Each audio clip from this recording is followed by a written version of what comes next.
Good morning, everyone. My name is MightyStream, and I'm going to do your December the 30th just for today in a meditation. I'm brought to you by Hope Through Navigation, and this is our Hood Recovery Services. You can reach me at recoveryofhope21@gmail.com. 114 subscribers. Welcome. So glad to have you with our small community. It's an honor and a privilege to serve.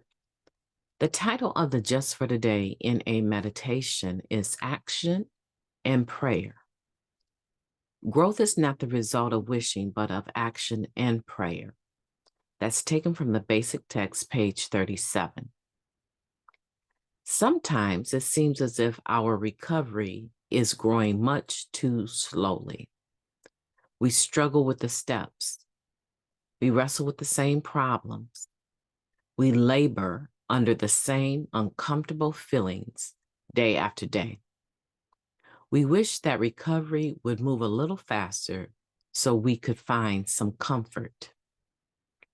Wishing doesn't work in recovery. This isn't a program of magic. If wishes cured addiction, we all would have been well long ago. What does give us relief in recovery is action and prayer. Narcotics Anonymous has worked for so many addicts because it is a carefully designed program, of action and prayer. Let's reread that. Narcotics Anonymous has worked for so many addicts because it is a carefully designed program of action and prayer. The actions we undertake in each of the steps bring more and more recovery to each area of our lives. And prayer keeps us connected to our higher power. Together, action and prayer keep us well grounded in recovery. Just for today, my recovery is too precious to just wish about it. Today is a good day for action and prayer.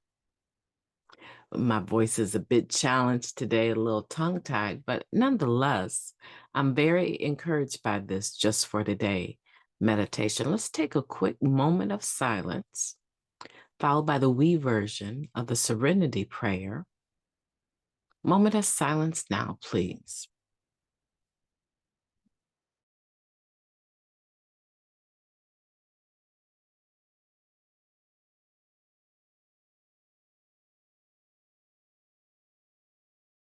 God, grant us the serenity to accept the things we cannot change, the courage to change the things that we can, and the wisdom to know the difference.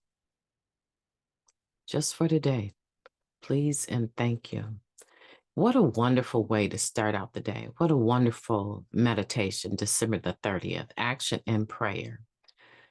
A lot of us have grown over the years, over the months. We've gotten clean, and not all of that clean time necessarily is recovery time, but we have recovered in many, many ways. And I don't think there's a single person that has come into recovery, come into Narcotics Anonymous, and done the process of working the steps that would say that it just happened by osmosis, that it was magic. I really don't. I don't even know why they mentioned that in here. Because I don't think anyone truthfully, honestly, even thinks that it just happens. I think when people are miserable in the program, they know why they're miserable. They have an indication within themselves why they are miserable, why the program has not worked for them.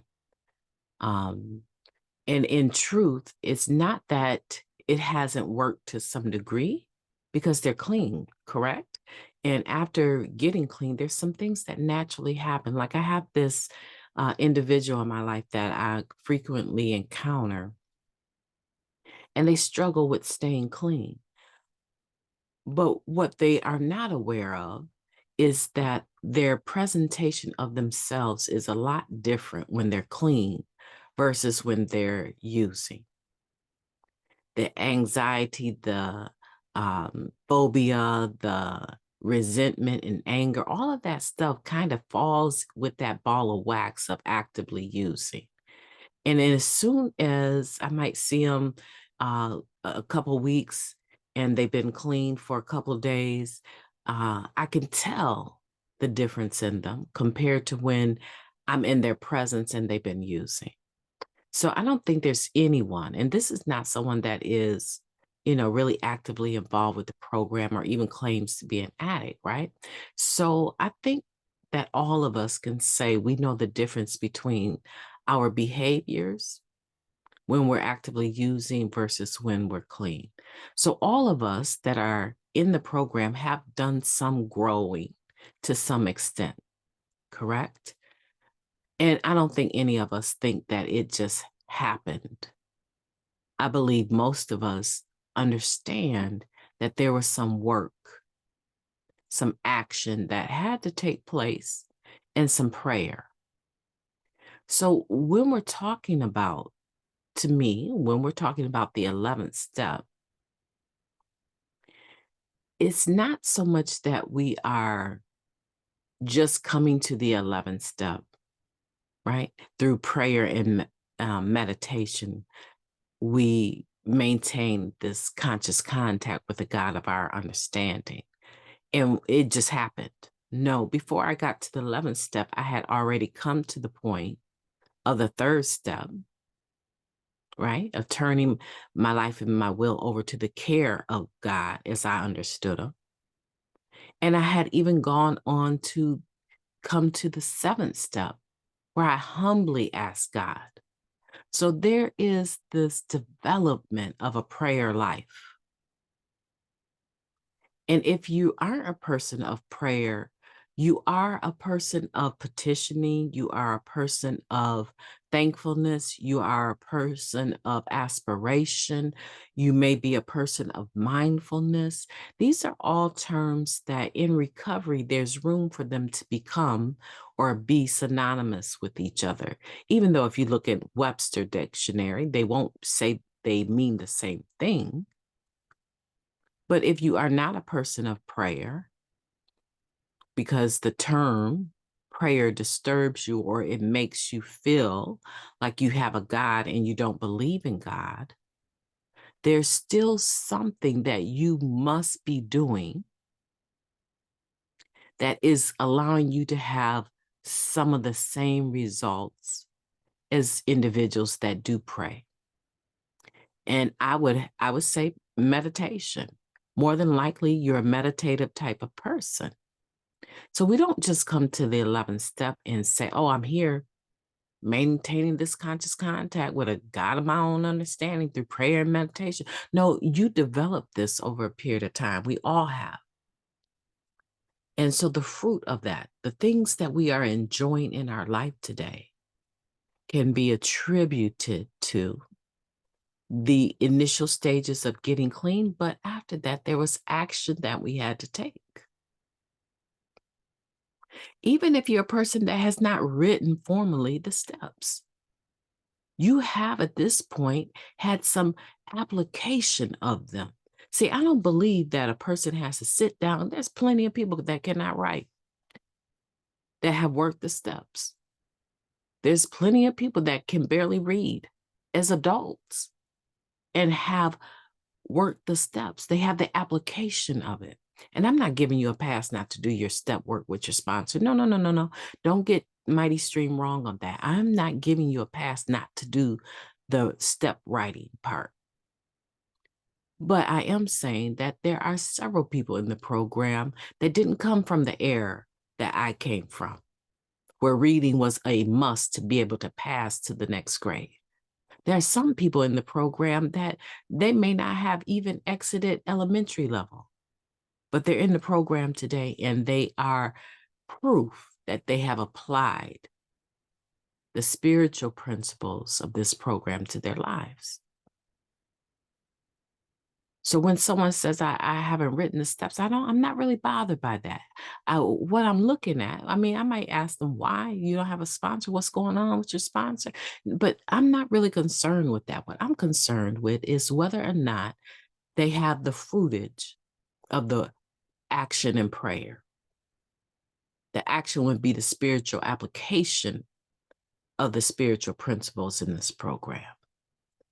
And the prayer would be this intimacy, whether it be through meditation or bowing in prayer or sitting in prayer or walking in prayer. Do you have the fruitage that shows that you've done the work? And if that's the case, it apparently has worked for you. It may not work for all and it's not recommended, but we can't get past that. There's some old timers in my community and they're getting older. They're on their way out now, right? They're aging, very much so. And their body is becoming debilitated because of the aging process and sickness. They have never, beyond reading the It Works How and Why book, they have never written the steps out of the Step Working Guide. But they are powerful forces within our community of recovery. I would say to you as I close that your recovery is too precious just to wish about it. Today is a good day as any day for action and prayer. Today, I want for you to take action. I want you to develop prayer, some level of communication with your higher power, whatever that is, or whoever it is, or however that is. See, I'm not confused about that part. So don't you be confused about it. This is important for your ongoing recovery. And it is definitely for mine. I don't know where I would be without it. I guarantee you. You come listen to the podcast and I share a little bit about myself and my life. That's not even the half of it. People ask me, how are you doing physically? Are you okay? You sound like you're sick. Well, let me tell you something. I may not be feeling well, but my spirit is great. And that's because of this action and prayer piece for me. Step 11 for me. You know, my name is Mighty Stream. You are in the flow of the stream, and I want for you to go out there and do something mighty today. I want you to remember that your recovery is too precious for you to wish about it. And today is a good day as any day for you to take action and to pray. Make December the 30th the greatest day that you've ever lived thus far, because if you don't do it, nobody else will. I will talk to you soon.